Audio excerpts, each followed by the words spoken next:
Welcome to PT Plus Online Lessons. Today we're going to be talking about 5 things that you don't want to be doing in the repeat sentence section of the exam.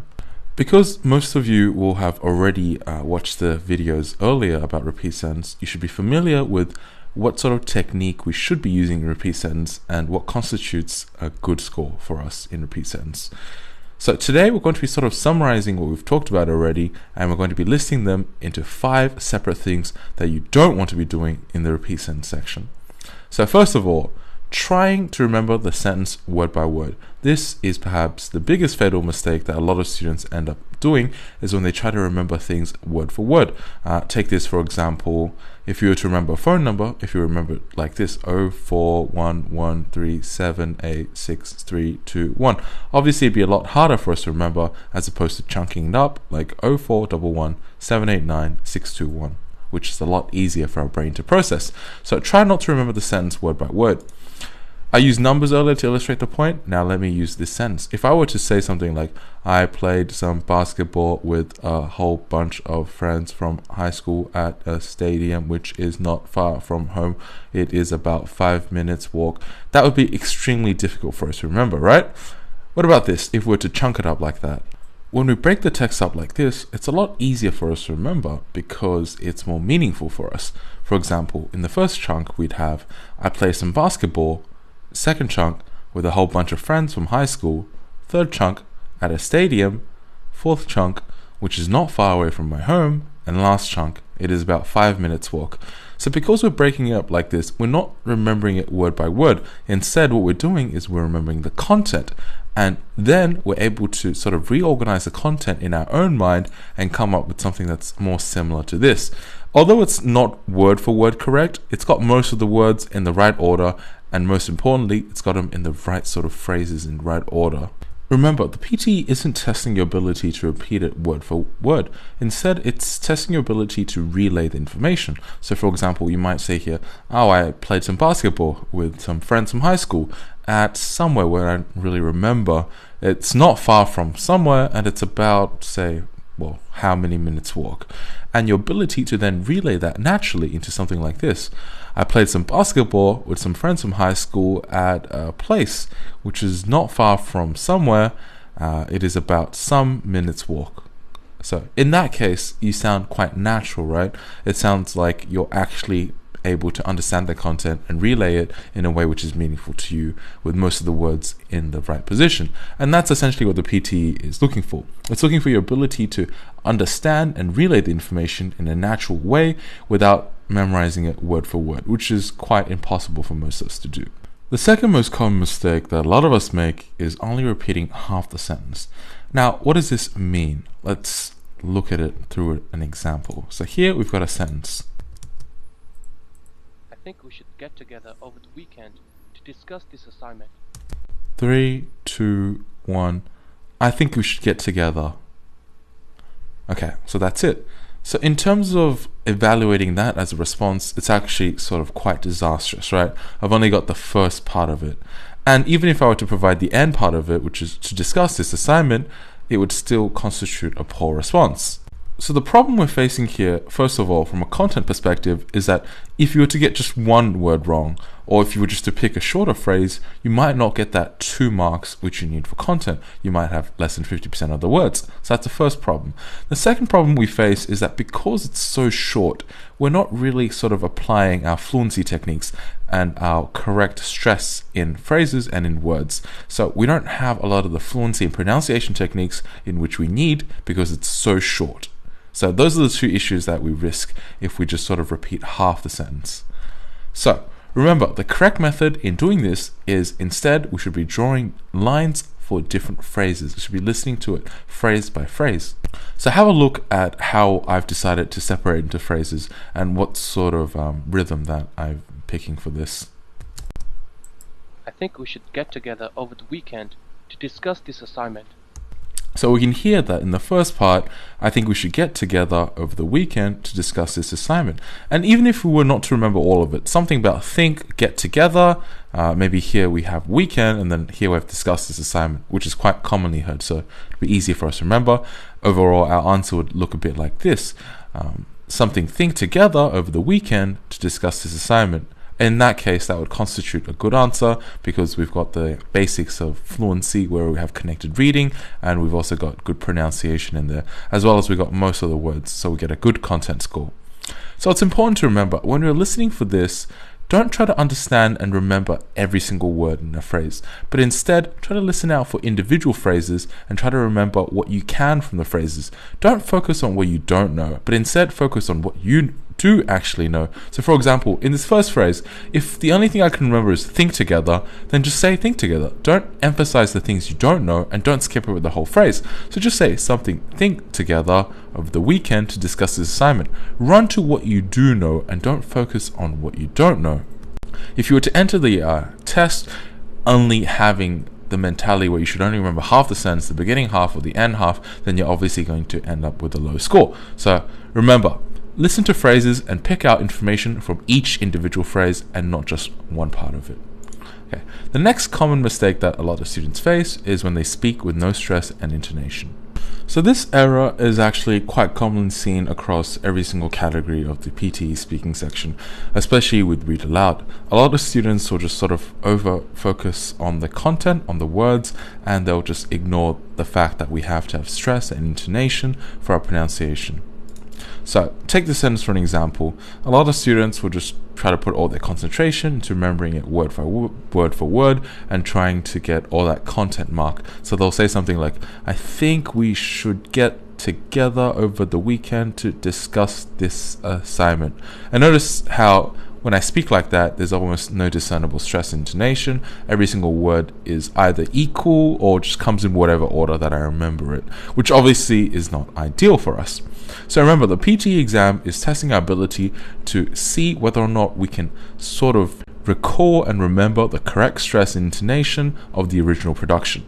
Remember, it's not asking us to repeat it word by word, but instead it's asking us to repeat the sentence with the meaning of the sentence embedded. And the way we sort of stress words within sentences adds meaning to the whole sentence. Notice how I stress the word meaning. Add meaning to it. And so you can see the focus there is add meaning to it, right? In this particular example, the way I would read it would be, I think we should get together over the weekend to discuss this assignment. To discuss this assignment. So if I were to say to discuss this assignment, that would be wrong because there'd be no stress. Instead, it's I think we should get together this weekend to discuss this assignment. Notice how these three words definitely are popping out at us.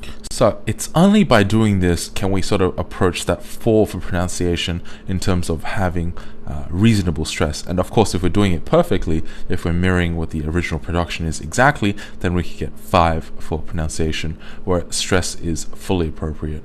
The fourth point that a lot of students struggle with is when they isolate words and have multiple hesitation within words. Now, this isn't exactly what it seems like. Let me explain that to you. It's not just saying the words like, I think we should get together over. No, it's not something that simple and that childish. It's an actual problem that a lot of students face. Like, for example, if they might hear the sentence, I think we should get together over the weekend to discuss this assignment, the student might very well think to themselves, hey, my ability's pretty good, so let me just say it like this. I think we should get together over the weekend to discuss this assignment. In that case, you can see that any student who's able to do that immediately has pretty good English skills, right? And they've got pretty good memory and they've got pretty good foundations. But still, giving an answer like that, you'll end up losing marks in terms of pronunciation and in terms of fluency because you're thinking about it far too long. You're wasting time in there and you're hesitating because you're trying to recall each individual word. So let me show you here. These are examples of simplifications which we can engage in, and where we're simplifying the answer, we're taking away parts that are hard for us to remember, we're taking away parts that are tricky for us to pronounce. So we might be able to remember this word, something which is get together here, or we might not be able to remember it. If saying get together takes time to consider, or this word assignment takes us time to consider and think about, we can sort of just replace it with something instead. I think we should do something this weekend to discuss something. And in that case, you'll notice this sentence becomes a lot more fluent compared to the example before, right? I think we should do something this weekend to discuss this something. And because we're using this something here, we're improving our fluency through simplifying it. And in our experience, through these simplifications that we can engage in, we can achieve much higher marks. Similar example here at the bottom. If you don't want to say get together, and if you don't want to say this word assignment, you can just replace it straight away.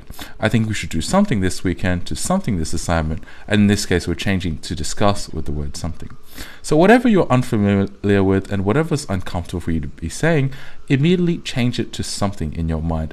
Don't even hesitate about it. And this simplification is something you can actually practice. So listen to a passage, reorganize it in your mind, and if anything sort of is having a hard time coming out, replace it with something immediately to retain that sort of fluency feel to it. Okay. The final point is don't be too nervous, don't have high expectations, and obviously practice a lot.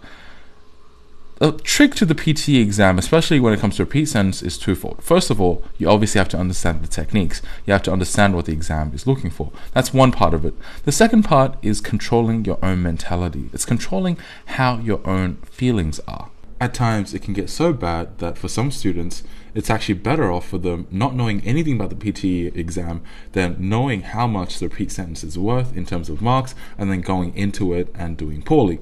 Because once you realize how much the repeat sentence is worth, you'll have this extra sense of pressure placed on yourself to do well for the repeat sentence. You'll think to yourself, if I screwed up on one or two questions, if I couldn't understand the sentence, or if I just did poorly in this section, then maybe it's not even worth it doing the other questions. Maybe it's not even worth it completing the describe image or the retail lecture sections. And that's not the case. We've had examples of many students who've taken the exam, and then afterwards, they've come out of the exam room, they've told us that, there's lots of words in the read aloud section they didn't understand. There were several sentences that they couldn't repeat at all in the repeat sentence section, and that there were instances where they were stuttering and they stopped for the describe image. So they have this negative feeling towards their own performance, and in the end, they come out with a 90 score. So remember, the PTE test gives you a lot of room to make errors. So you don't need everything to be perfect. You just need to do well to the best of your ability. You need to have confidence in that the fact you've practiced enough. The last reason for failing and why a lot of students do poorly is that they just don't practice enough. They don't know what their own limits are. They're not fluent with the techniques that we've provided them. They aren't confident in what sort of words they're able to say, what sort of phrases they're able to say, what sort of fluency and pronunciation they're able to carry through. And as a result, in the actual exam, they're testing out their own boundaries as opposed to going in there with confidence in their own skills. It's only through equipping ourselves with copious amount of practice can we have confidence to do well, and that confidence in turn is going to multiply and actually help us do better in the actual exam. Okay, so in conclusion, today we learned about the 5 common mistakes that people tend to have. First of all, people try to remember the sentence word by word as opposed to breaking it up into chunks. So that's the biggest mistake. Sometimes people want to repeat half the sentence. They're thinking about it word by word as opposed to thinking about it phrase by phrase. And then people just try to zoom into the content, think about the words instead of thinking about stress, intonation. Because remember, out of the 13 possible marks per question, 10 are allocated towards punctuation fluency, only 3 are actually towards content. So obviously punctuation and fluency are far more important. Next, a lot of people have isolated words with multiple hesitations. That also comes about from trying to remember the words as opposed to trying to remember the feeling and conveying the feeling and recasting and remodeling the words in your own mind. Finally, people are too nervous. They have high expectations of themselves to answer every question perfectly, thinking that's the only way of achieving their target score, which is not the case. It allows us a lot of room to make mistakes in the PTE exam and lack of practice. Remember, practice is key for the repeat sentence section. Okay, that's all we have time for today on PTE Plus online lessons. I'll see you next lesson.